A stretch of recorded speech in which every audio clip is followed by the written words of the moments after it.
안녕하세요. 쉿와의 산부인과 전문의 의사 언니 김지연입니다.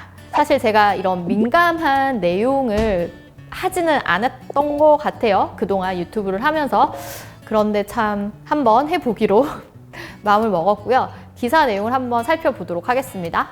2019년 4월께 발생한 서울병원 엽기 인턴 사건은 1년 뒤인 2020년 한 언론사가 당시 징계의 기록을 입수해 보도하며 알려졌다.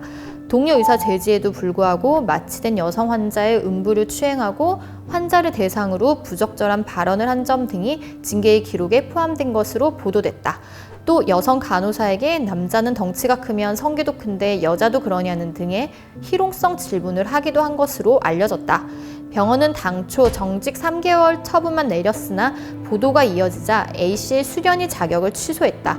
다만 병원이 해당 인턴을 직접 고발하지 않은 것으로 전해졌다.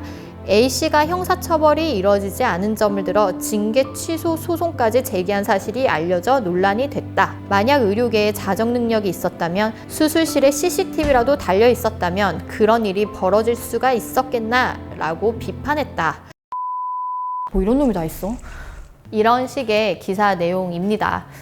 사실 좀 이렇게 보면서 순간순간 좀 기분 나쁘고 열받고 좀 이런 일은 그만 좀 생기면 되지 않나? 라는 생각이 좀 드는데 사람 사는 사회는 어쩔 수 없나 봐요. 근데 저는 일단 이게 팩트라고 하면은 왜 3개월밖에 징계를 안 내렸지? 라는 의문이 들기는 하거든요. 보통의 대학병원에서 약간 이런 식의 사건이 있을 때는 정말 징계위원회를 열어서 제대로 처분을 하는 걸로 알고는 있거든요.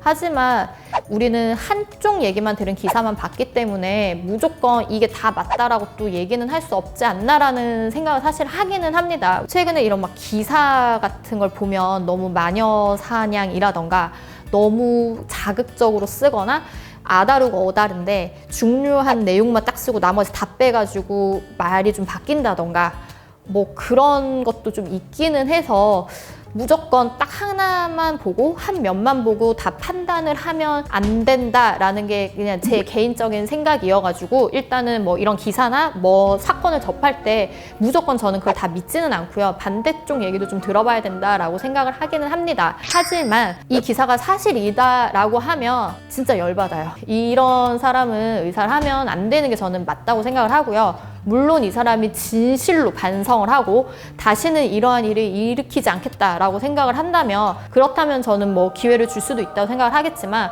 끝까지 부인만 하고 제대로 뉘우치지 않고 자기가 잘못한 거에 대한 사죄도 하지 않는다라고 하면은 그런 사람은 환자를 볼 자격이 정말 있을까라는 생각을 합니다.